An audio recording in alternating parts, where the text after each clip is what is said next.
जय श्रीराम, वंदे मातरम. जन्माच्या काळचे उपवास. राम जन्म आहे. रामाचं नवरात्र बसतं चैत्रामध्ये. चैत्रातल्या ह्याच्यामध्ये देवीचं नवरात्र देखील बसतं.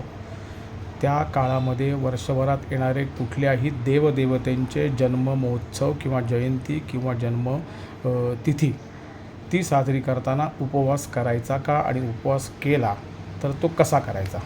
सर्वप्रथम जन्म महोत्सव. राम जन्म आला, नरसिंह जन्म आला, हनुमान जन्म आला, देवदेवतांचे जन्मदिवस आहेत किंवा जन्म महोत्सव आहेत, जयंती म्हणून शब्द वापरला तो.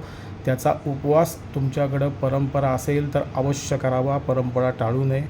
नवीन उपासनेचा मार्ग म्हणून देखील तुम्ही करा, त्याला निषिद्ध नाही, परंतु जन्माचे उपास केल्यानंतर ते संपूर्णपणे करावेत, मध्येच सोडू नयेत. त्यात गणेश जन्म, हनुमान जन्म, राम जन्म हे सर्व आले. मग जन्माचा उपवास हा सकाळी केला आणि संध्याकाळी सोडला किंवा दुपारी सोडून संध्याकाळी खिचडी खाल्ली नाही. जन्माचा उपवास हा एकादशीसारखा असतो. एकादशीसारखा आजच्या दिवसात त्या देवाच्या जन्माचा उपवास करावा.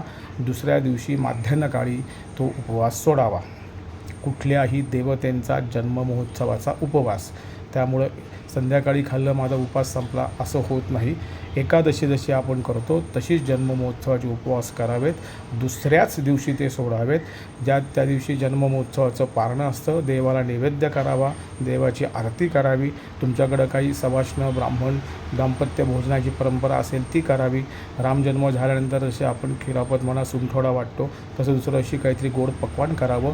आणि सर्वांचं भोजन झाल्यानंतर देवाला दाखवलेल्या नैवेद्याचं पात्र घेऊन तुम्ही उपवास सोडावा. जय श्रीराम.